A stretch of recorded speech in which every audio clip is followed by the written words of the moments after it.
Thank you very much, Mindy. And thank you, Marcia, for the introduction and for moderating the program tonight. Sure, my pleasure. Okay, so let's get started. So good evening, everyone, and thank you for joining me tonight to discuss nutrition tips for aging well. We know that men and women are living longer, and many are enjoying active lifestyles well into their 80s and 90s. Studies show that eating well and being active can make a big difference in the quality of life for older adults. Tonight, I want to focus on a few key areas.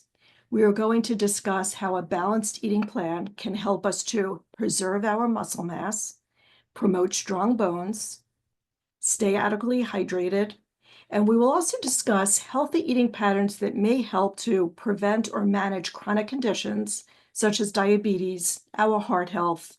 We want to have bowel regularity. Also, we want to maintain our cognitive health. It would be great if we could decrease our risk for dementia and Alzheimer's disease. So first, let's talk about muscle loss. Muscle loss is a normal part of aging. We actually start losing muscle mass in our 30s or 40s and continue to lose muscle mass at even a faster rate as we get into our 60s and older. Loss of muscle can cause loss of strength, which leads to inactivity, and then inactivity causes muscle loss at a higher rate.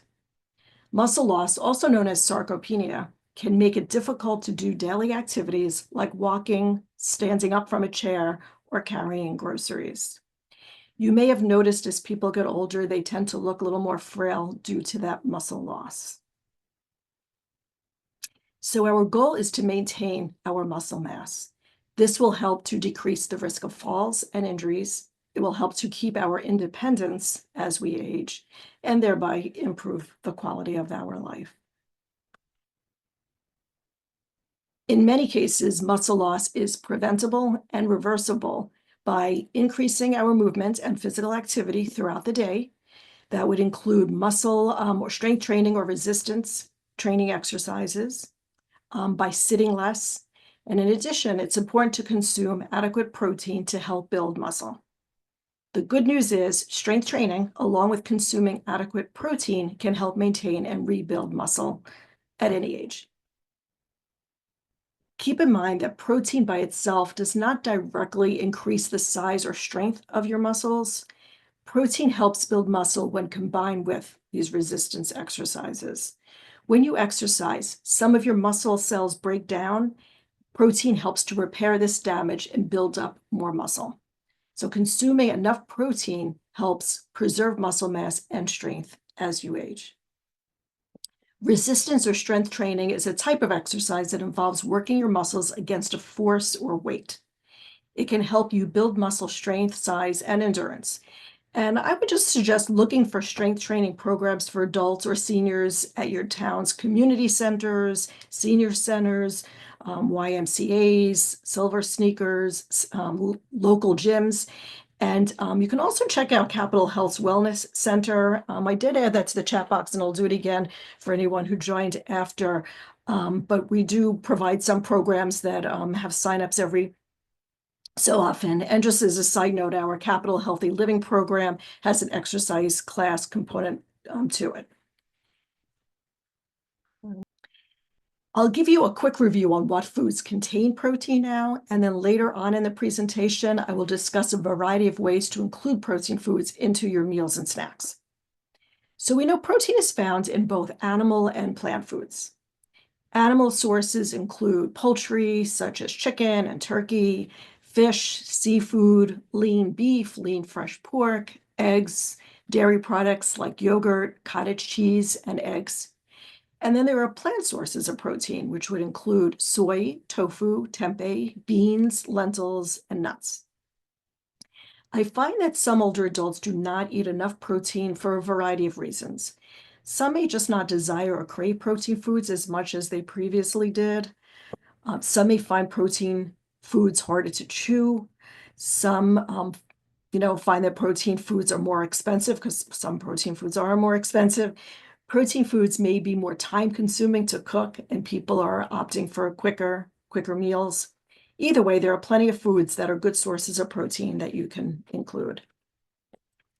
This chart shows the approximate amount of protein included in foods.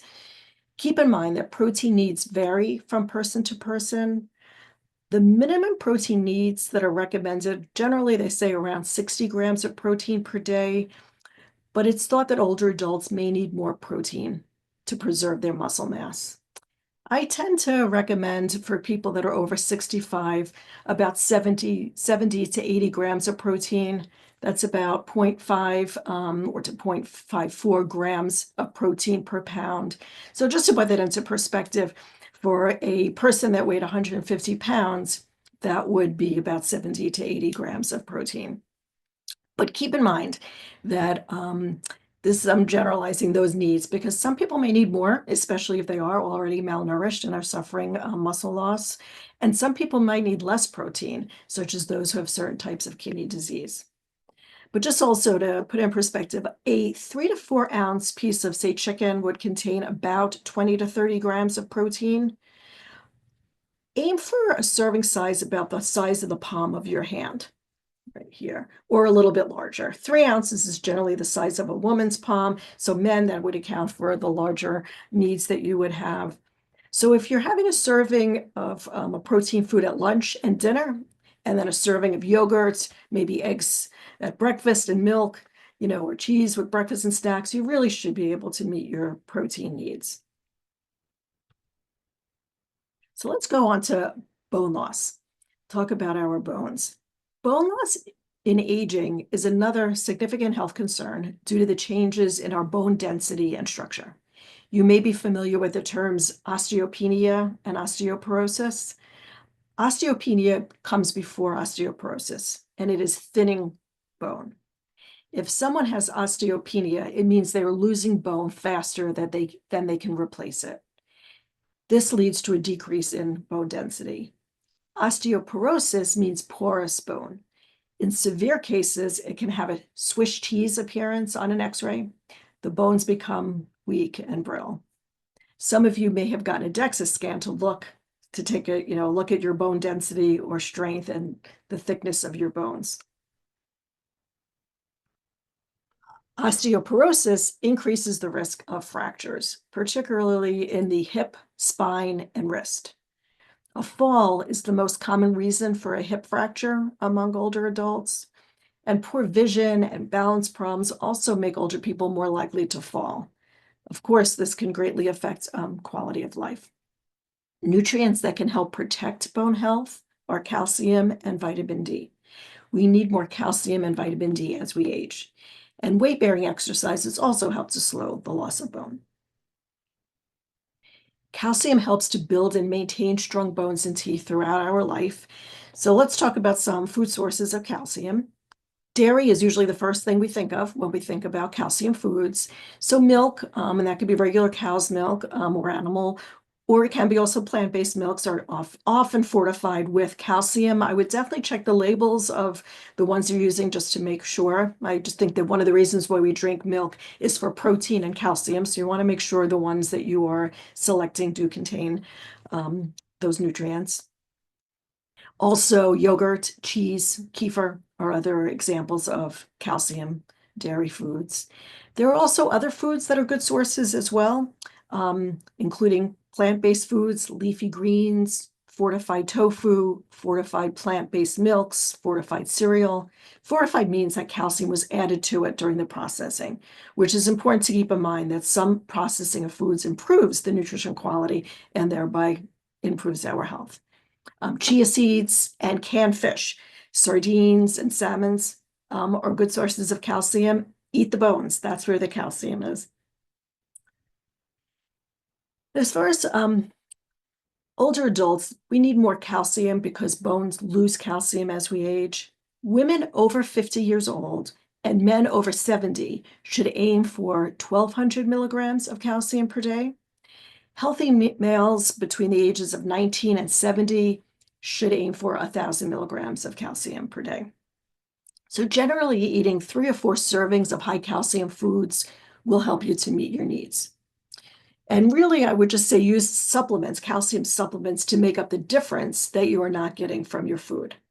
So for example, if one day you eat a yogurt, right? And then let me just, okay, put on my little pointer. If you had a yogurt and then you had, 1.5, 1.5 ounces of cheese, and then you had 8 ounces of milk, that actually adds up to about 977 milligrams of calcium. So you really only need to supplement with an additional 223 milligrams. So try to figure out about how much you consume in a day, and then you can make up the difference in your calcium supplement. Another benefit is that adequate calcium intake also helps to reduce our blood pressure. And vitamin D helps your body absorb calcium. Vitamin D is also believed to be protective against cognitive decline. Research suggests that low blood levels of vitamin D may affect our brain health. We get vitamin D from sunlight and from foods. Food sources would include salmon, herring, sardines, tuna, egg yolks, dairy, excuse me, and plant-based milks that are fortified, and fortified cereals. And you may notice that some of these foods are foods that we were encouraging you to eat because they also contain protein or calcium. Now let's talk about hydration. As we get older, we tend to drink less fluids. And one of the reasons is that our ability to recognize thirst actually decreases, which makes it easier to forget to drink. We may also drink less because we don't want to use the bathroom as much, especially when we are out, or we don't want to get up often during the night. But this puts us at an increased risk of dehydration, constipation, and urinary tract infections. So let's talk about some tips to keep you hydrated. I really recommend drinking a glass of water when you first wake up. I always bring up a container, of water to have by my bed to have for in the morning when I get up. You've gone all night without drinking, and you really do need to hydrate at that point, especially if you take meds in the morning. But even if you don't, really try to drink some water when you first get up. And then keep fluids within reach. Wherever you are in your home, try to keep your um, water bottle around. Take sips in between bites when you're eating. Bring water with you when you go on errands or to doctor's appointments. Try to drink more, though, earlier in the day so that you're not waking up as much during the night. I definitely notice that when I don't drink enough during the day, I tend to get very thirsty at night right before bed, and then that creates a problem. So try to drink more during the daytime hours. And ideally, choose drinks that are unsweetened or add a very small amount of sweetener or sugar substitute. I always recommend drinking more water, and you can add fruit or cucumbers or mint for some flavor if you like. Seltzer water, which comes in many different flavors, is a good choice, especially if you like carbonation. Tea, which includes black, green, or herbal teas. Coffee, as well as tea, are from plants and are rich sources of antioxidants. Just don't overdo them, especially if you get jittery or if it causes your blood pressure to go up. Milk or plant-based milks are a good source of calcium and have some protein as well. And tomato or vegetable juices are also overall low-carb beverages and provide nutrients as well. Okay, just try not to overdo added sweeteners, especially if you are managing your blood glucose levels or your weight.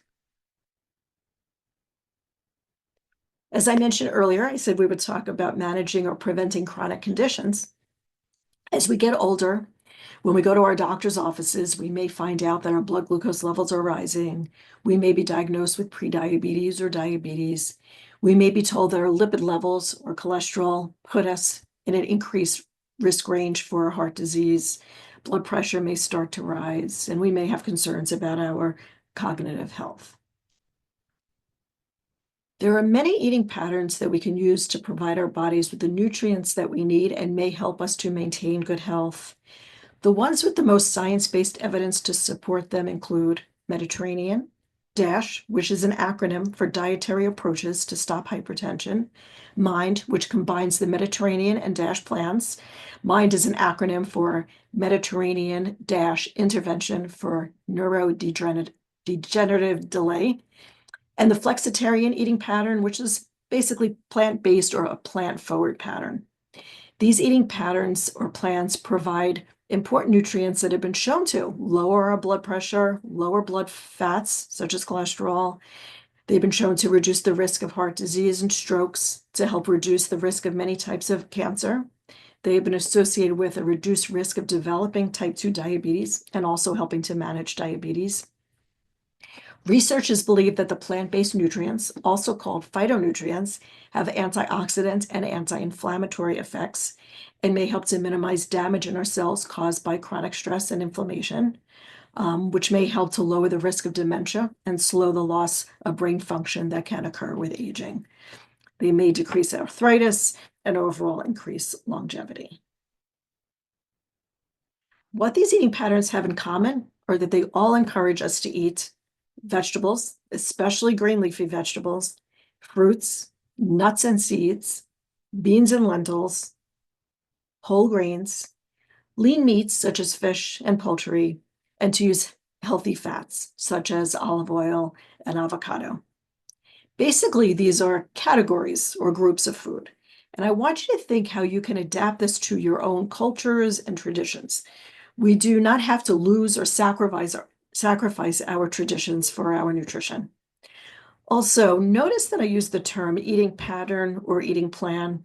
I tend to avoid using the term diet, even though diet really just means the foods that you eat.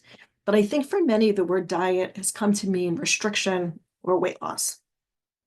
Many times we focus on what to avoid or cut out in order to improve our health. For example, to lower our cholesterol, we often tend to focus on reducing foods that are high in saturated fat. In order to lower our blood pressure, we focus on limiting our salt or sodium intake. To lower our blood glucose, many focus on limiting sweets. And although those things, may be true, I think we really need to focus on what we can add to our meals and snacks that will benefit our overall health.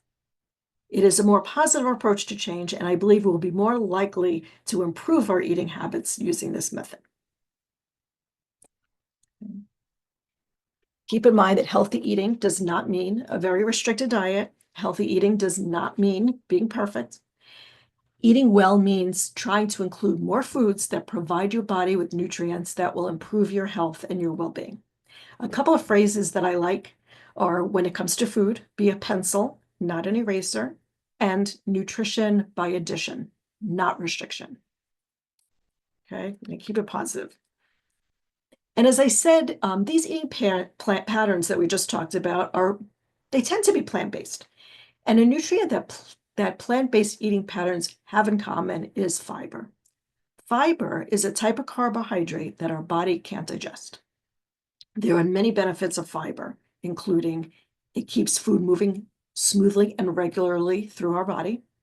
It may help prevent heart disease by lowering blood cholesterol levels.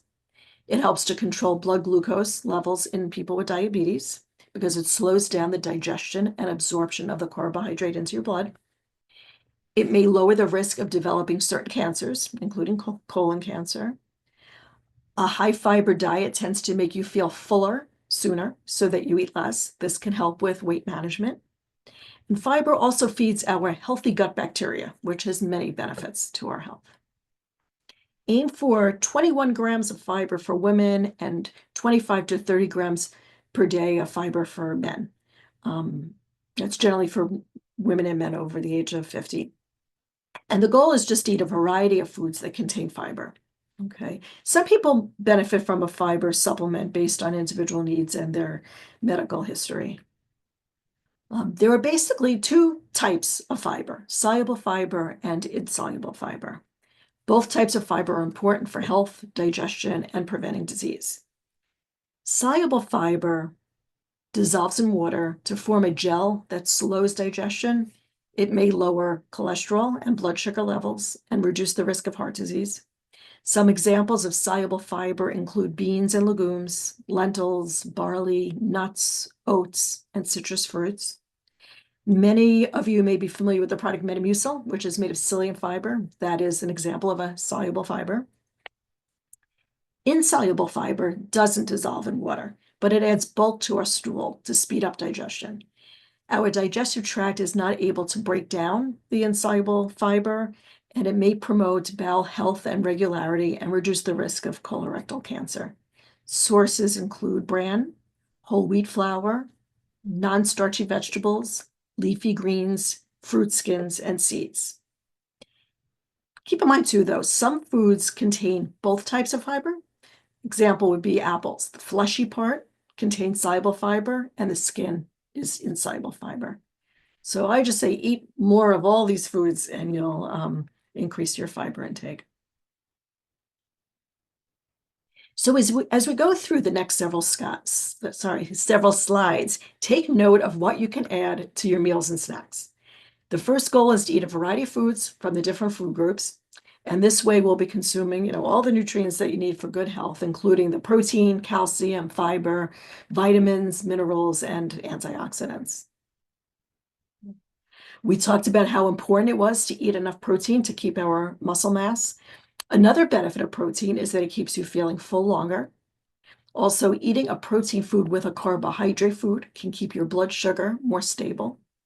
As we discussed previously, we can get protein from both animal and plant foods. So here, the slide just shows some examples. I always figure pictures say 1,000 words, right? Much more than just what I can visually explain. So I like a lot of pictures. Fish is a good source of omega-3 fatty acids, and research shows that omega-3 fatty acids reduce inflammation and may lower the risk of chronic disease. They may help decrease the risk of heart disease, stroke, and cognitive decline. And food sources include fatty fish, such as salmon, tuna, and sardines. They contain high amounts of omega-3 fatty acids, the DHA EPA type. But if you're not a fish person, there are plant sources of omega-3s. These include walnuts, chia seeds, and flax seeds, and canola oil, the ALA type. Ideally, it would be good to include both fish and non-fish sources. Next up, beans and legumes are great sources of soluble fiber and plant-based protein, as well as other important nutrients such as B vitamins, iron, potassium, calcium, folate, zinc. And this includes all beans, lentils, and soybeans. Okay. And canned beans are very convenient and are fine to use. The goal for beans is to include them at least 3 to 4 meals per week or every other day. Some say even more. So I just encourage you to add them to soups, salads, rice, tacos, chili. Here are examples of black bean and lentil soup and chili, hopefully just to give you a little inspiration on how to add more beans to your day or week. Here are some examples of lentil, bean, and edamame salads. There are some more ways you can incorporate beans into your eating plan. You can make or buy already prepared bean burgers. You can roast chickpeas or soybeans with seasonings. They make a nice snack or a side dish, and they're also good for adding to salads. You can make black bean tacos or add beans to your taco meat, such as ground turkey. And of course, there is the classic, right, beans and rice. Probably if there's any take-home thing to encourage you to do after this is include more beans. Really a lot of nutrition in those beans and legumes. Vegetables. The average American gets half of the recommended amounts of fruits and vegetables. The goal for vegetables really is 3 or more servings a day, which would be a half a cup of cooked vegetables or 1 cup of raw vegetables is considered a serving. Again, make small goals, that you can actually do. Start where you are now and then gradually add more. Okay. Raw vegetables make great snacks or served as a side dish for lunch or even dinner. And I find if you wash and cut the raw vegetables ahead of time and store them in see-through containers, you will be more likely to eat them for a snack or with a meal. It's recommended to eat dark green leafy vegetables most days of the week. A really easy way to add greens is to buy the bags or containers of fresh greens. My favorites are baby spinach, arugula, spring mix, and you can make a quick, simple salad. You can put them in sandwiches or just put them on your plate with a drizzle of olive oil and vinegar or lemon juice. You can add them to hot dishes such as pasta or soups. You can saute the spinach in a little olive oil and garlic. And we all know that it shrinks and becomes such a small amount when we do it that way. But it's great, especially if your greens that you might have been using for salads, if you think they're starting to, lose some of their freshness, saute them up and you can eat them that way. Add a variety of healthy ingredients to your salads, such as vegetables, fruits, nuts, beans, avocado, a little bit of oil, vinegar. Those are all ways to increase both the flavor and the nutritional value of your meals. One of my favorite ways to cook vegetables is to roast them.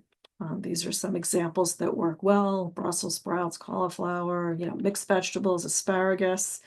You can add seasonings. Great way to eat vegetables.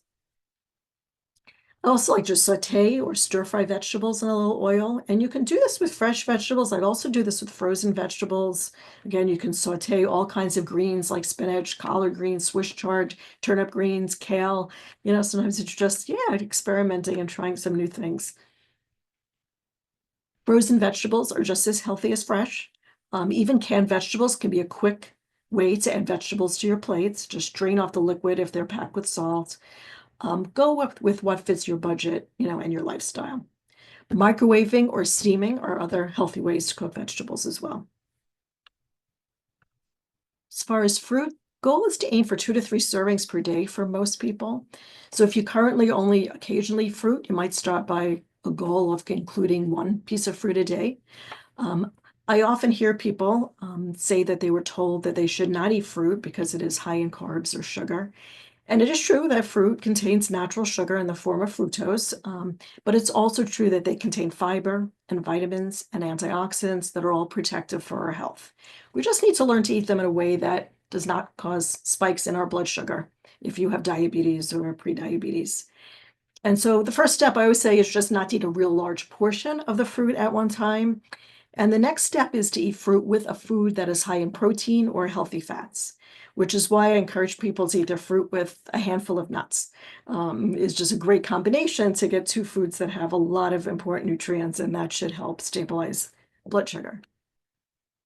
Berries are especially high in antioxidant and anti-inflammatory nutrients, so try to include them regularly. You can buy berries fresh or frozen, eat them on their own or as a snack on yogurt, cereals, salads, or in smoothies. Nuts, a handful of nuts makes a great snack. Pecans, almonds, walnuts are excellent choices. Or you can add them to oatmeal, salads, sauteed vegetables. Get creative. Or pair them with fruit. Okay, generally a portion size of nuts would be about 1/4 of a cup, or again, just a little handful of nuts or 2 tablespoons of peanut butter. They really recommend, based on the Mind Eating plan, eating 5 or more servings per week of nuts. I tend to have a little bit in cereal or a snack, most days of the week. Include healthy fats such as olive oil, avocado, nuts, flaxseed, chia seeds, hemp seeds, canola oil. And yes, current research shows that seed oils are healthy and anti-inflammatory, despite what we might hear online. Whole grains. Whole grains are a great source of fiber, vitamins, and provide our body with energy, calories. Energy is calories, but that's what our body uses for fuel. Whole grains would include, could be wild rice, brown rice, whole grain cereals, pasta and breads. Farro, that's one of my more recent favorite grains. Oatmeal, quinoa are all good choices of whole grains. And keep in mind that grains and other carbs are our body's main source of fuel. So we want our body to use the carbs we eat for energy so that we can then use the protein that we are eating to repair and build muscle. Okay, because if we're not eating carbs, then our body tends to use the protein for energy or calories. So you want to really have those balanced meals. Also, when you eat foods that contain carbs, it's helpful to eat a protein food with it, especially if you have diabetes. That's going to help with your blood sugar. When carb foods are eaten by themselves, especially if they're eaten in large portions, they tend to raise blood glucose levels more quickly and higher. Okay. Protein, when eaten with a carb food, will slow down how quickly the carbs are digested and absorbed into your bloodstream. And this will keep your blood sugar more steady. And carbs that have more fiber will cause less of a rise in your blood sugar than very processed and refined carb foods. So let's talk about the plate method. This is a simple visual, and I find it very helpful for planning balanced meals, managing our blood glucose, lipid levels, and weight. Really, the goal is to aim for a quarter of your plate to contain your protein food, again, about the size of the palm of your hand. About a quarter of the plate would be where we would put our grains or our carbs. I usually say just for a simple tool to think about even about the size of your fist. And then aim for about half your plate to be those non-starchy vegetables and dark green leafy. And again, start where you are and try to build towards this plate method. And your meals don't always have to be on a plate, sometimes they can be in a bowl. And I call these balanced bowls. And a good formula for that is to choose a protein, just such as chicken, fish, tofu, or beans. Or you could use rotisserie chicken or any other protein you might have in your freezer or even your pantry. Add a handful of greens and other vegetables. Add a whole grain against like quinoa or farro or pasta. I think this is a great way to use up leftovers that are in your fridge, using what you have as far as proteins and grains and vegetables. Okay. And then add some flavor with nuts, avocado, if you want to use some fruit, oil, vinegar, lemon juice, a sauce or a dressing. Okay. So that kind of covers really like dinner with the plate method and with the bowls. So I wanted to talk a little bit about breakfast too. I always encourage to aim for a combo of high fiber foods with protein and some fat. This will keep your blood sugar more steady and will also keep your energy up throughout the morning instead of that spike and crash effect that we often will get if we have those simple carbohydrates in the morning for breakfast. Things like pastries and muffins and donuts or just, Kaiser rolls or white toast and bagels. That's very high in carbs and you're not getting that protein and that healthy fat or fiber. So maybe these will just give you some ideas. Protein also, we talked how important protein is. Protein tends to be best utilized when it's spread out throughout the day. So you want to try to include some at every meal, including breakfast and even in some of your snacks. And what we find is when people skip breakfast or other meals during the day, they tend to eat more in the evening. And I would just think about if that happens with you. But these are just ways to add, protein, whether in the morning, nuts, or could be smoked salmon, or could be peanut butter. Eggs are great in the morning. Yogurt, especially Greek yogurt, has more protein. Here's some other examples, little kind of breakfast bowl ideas, or they could be snacks as well. They can really be eaten any time of the day when you don't have time or energy to make a traditional dinner. Make, breakfast for dinner. And these bowls contain Greek yogurt. The first one was with Greek yogurt and the berries and the nuts. This one was with cottage cheese. Cottage cheese seems to be making a big comeback, I've noticed, and you can do lots of different ways, whether you like it savory or if you like to add fruit and nuts to that. You can make overnight oats with milk. And these are great sources of or ways to get calcium and protein in the morning. So we'll keep our muscles and our bones strong. And just to give you some more snack idea visuals or mini meals, you can mix and match any of the protein foods with any of the high carb foods, with any of the carb foods. So basically, an example might be graham crackers with peanut butter, or you might have whole grain crackers, with eggs, or you can have bread with turkey. You can mix and mash them really any way you like, tortilla chips and cheese. But the thing is, when you're thinking about what you feel like eating, if you want crunchy, then think, what can I add to it? Can I add a food that contains some protein or calcium? Some more examples, fruit with nuts or peanut butter or other nut butters is a great combination. Try fruit and cottage cheese or ricotta cheese or string cheese. I sometimes like to get the individual cottage cheese containers and string cheese because they're just so easy to grab and they're very portable. And don't forget your raw vegetables. They're great for snacks too, such as sweet peppers, baby carrots, celery. Eat them with a dip, such as hummus or black bean dip. You can enjoy them with a crunchy snack, such as tortilla chips.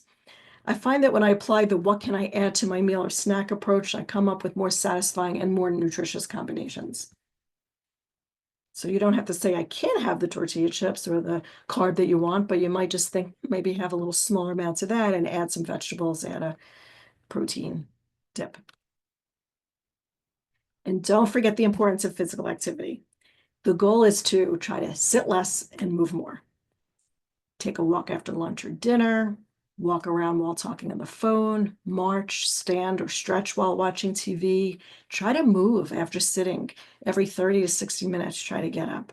If you have a dog, walk your pet. Cleaning your house and gardening are also forms of physical activity. Movement is so good for our heart, blood pressure, and it also helps to lower blood glucose levels. Those moving muscles after a meal, when blood sugars tend to rise, will help absorb some of that sugar. You'll use the sugar in your blood as fuel, and it really does help to lower blood sugars after meals. Movement also helps to boost mood, reduce stress, and improve sleep, which is also so important. Okay. And I always like to end with a quick review of our main takeaways. So first, plan to eat regular and balanced meals and snacks. Include a protein food with those meals and snacks. Include foods that provide calcium. Include lots of plant foods to get the nutrients and fiber, such as vegetables, fruits, beans, nuts, seeds, and whole grains. Drink plenty of water and fluids. Move throughout the day. And get your rest. And you didn't put that on there, but sleep is also so important for our health. And you may want to just pick one of these goals and focus on that one thing for the next few weeks. Once you feel that you've made it a more regular habit, then pick another goal. Keep doing the first one, but add another. Most people do better when they make small changes at a time. You don't want to feel overwhelmed. And I included this handout in the chat box. I will put it in there again if some people came on after I added it. It just provides some information on the Mediterranean eating plan that I thought would be useful. A lot of what we talked about throughout the talk. I just thought it was a well done handout. And if you're not able to get the link from the chat, you can always just Google the Mediterranean diet, East Carolina University, and you will find it. It's a two-sided, two-page handout, so there's just a lot of helpful information. And thank you so much for joining me tonight, and I do hope you found it helpful, and I do welcome any questions. I think if I see the first one was, what do you think of whey proteins? And good question. And I think sometimes it's hard to for some people, get all the protein that they need. And so sometimes supplements or the addition of protein can be helpful. And whey protein is actually considered the gold standard or the best one to use. So sure, that would be fine. And I should really mention too, that if some people are having a hard time eating enough food, sometimes nutritional supplements like Ensure and Boost, and there's some that even have higher amounts of protein. So it really depends on what the person's overall picture is, what I would recommend, because some of them are high calorie and high protein, and some people need that. Some people might not need all the calories, but they need to increase their protein. So there's different varieties for many people's needs.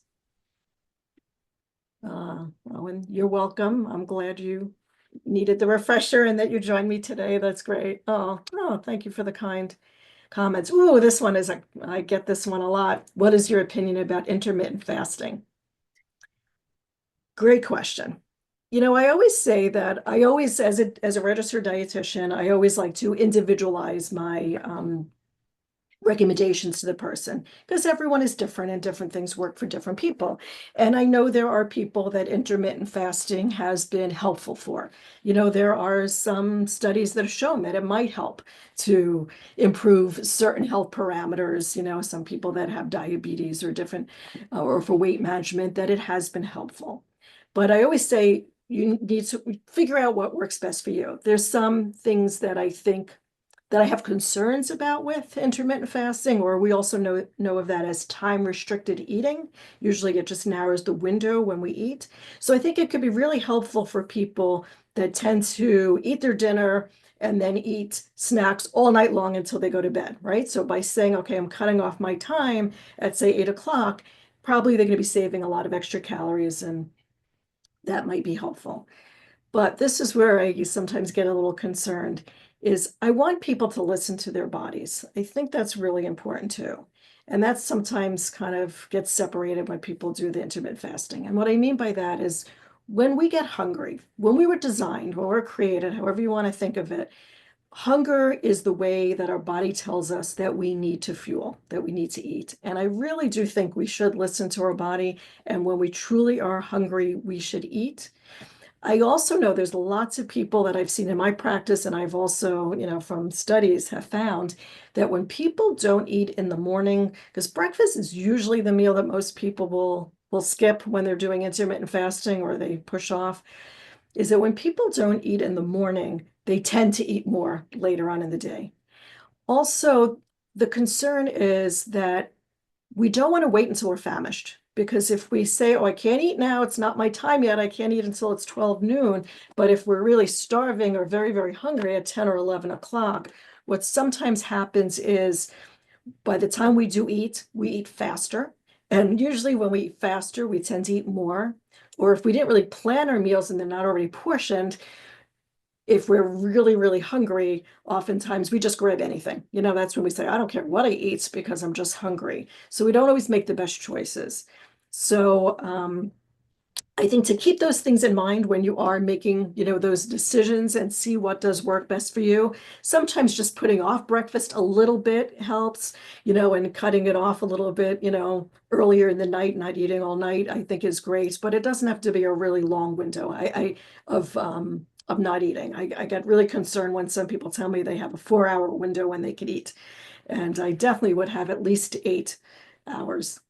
So I hope that answers your question. If not, clarify it and I'll get back to you. It's kind of a long answer I did there. Can olive oil lower bad cholesterol? There is some research that olive oil helps to lower the bad lipid levels and also not lower the good ones. So we know that when they look at your lipid profile, the LDL, I always remember L for lousy, that's known as the bad cholesterol. And we don't want that one to be too elevated. And then the HDL, I always think of that, the H for happy or healthy, that's the good cholesterol, and we want that to be higher. And so they believe the monounsaturated fats like olive oil and avocado oil and even canola oil might help to preserve or keep your good cholesterol high with maybe lowering your bad cholesterol. So it's always worth a try, or there's other health benefits to olive oil and avocado oil as well. So I think those are, good choices. Are there raw vegetables to limit if you have hypothyroidism? And I know that's sometimes been floated out there, but from what I've read as far as evidence-based, I don't believe there's any that you need to limit or avoid. I don't think there's really enough science, as far as I know at this point, for that. What else can one do to increase good cholesterol? Physical activity really is the best for that. So, I know as a dietitian, I always, focus on food, but I can never do any talk without mentioning how important physical activity is too. And I know sometimes that's hard for us, but just trying to move more is great. Yeah, and again, the healthy, fats as well. And so that's why I always say the nuts. And I always say for lowering the bad cholesterol too, beans. That's why I said, try to eat those beans, fruits, vegetables, all the foods on that list are things we want to eat more of. What about mayonnaise? Yeah, and I guess it all depends how much you're using too. I mean, generally mayonnaise is a mixture of like eggs and oil. So I know they do. I guess, and I don't know if it necessarily is the best, but I do tend to get the one that's with olive oil. I think I like the way that one tasted and, the profile that I thought was good, but it's, it depends what you're making and, what your preferences are too. And I think the key is just, yeah, not to overdo it. But I don't want people to be very, very afraid of fats either, because I think that's part of the problem. I think for years and years we were demonizing fats, but fats do keep us feeling full longer. It helps us absorb some of the fat soluble vitamins. Food tastes better. So I think the key is moderation when it comes to that too. What do you think of low-fat cheeses, mayo, sour cream?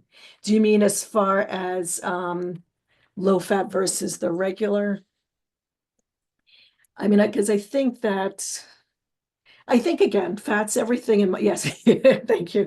Everything in moderation too. Again, and it depends on the person too. So if someone, is needs to gain more weight, I definitely would say use the full fat. There's We don't know. I always say we don't know everything about nutrition and nutrition research. It's really hard to get good, like definite answers, which I know people always want, but the reason is a lot of the research is done by questions, asking people what they eat, seeing what kind of, health issues that they have.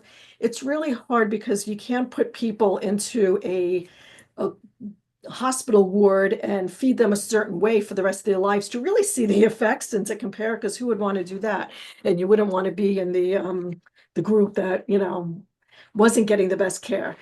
So I think that I tend to look for things that are a little lower in fat. I do believe that it's probably the saturated fat that tends to raise our blood cholesterol more than anything, but it also probably depends on the person and their past history, their genetics, how much all of this takes into effect.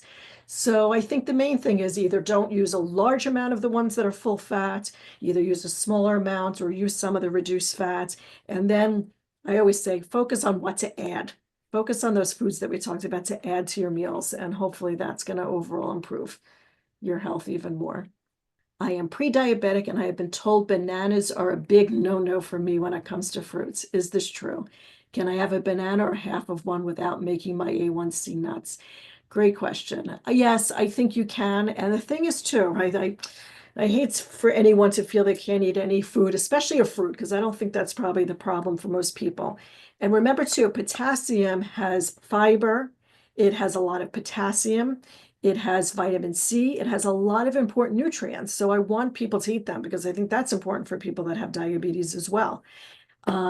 So, I mean, if you do test your blood sugars, a great way to know for sure is to test blood sugars before you eat and test. Oh, but if you have prediabetes, that's not going to happen. I was going to say check before and after. The other thing I would just say is when you do eat your fruit, try to pair it with a protein. Bananas with some peanut butter, or have it with some nuts, or have it, with some Greek yogurt or eggs. Try to pair it with a protein. I think that's really probably the most important thing. I know for years, we always said that because bananas are so large that it counts as 2 pieces of fruit or 30 grams of carbs. So sometimes we would say to have a half. So, I mean, that is an option as well, but yeah. Good questions, everyone. I buy food without high fructose and feel we don't talk enough about this ingredient, the harm it can do. Yeah, well, you know what? I think the bottom line is too that really we tend to eat more sugar than we need. Most people do consume more sugar than they need.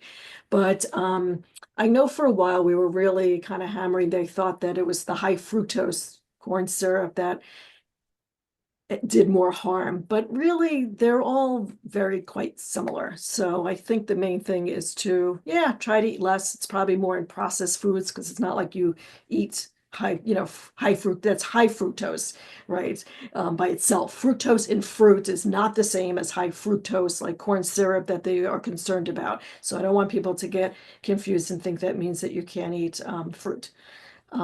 But we probably shouldn't be eating a lot of high fructose corn syrup, but we also probably shouldn't be eating a lot of other forms of sugar as well. But with that said, it's all about moderation, and I want people to enjoy,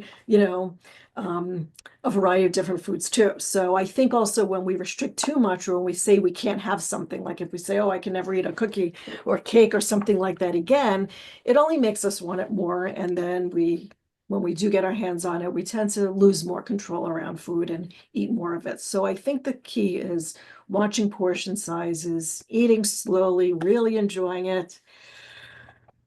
Do I think the meat, chicken, pork, etc. from the Amish market is good compared with meat from the supermarket?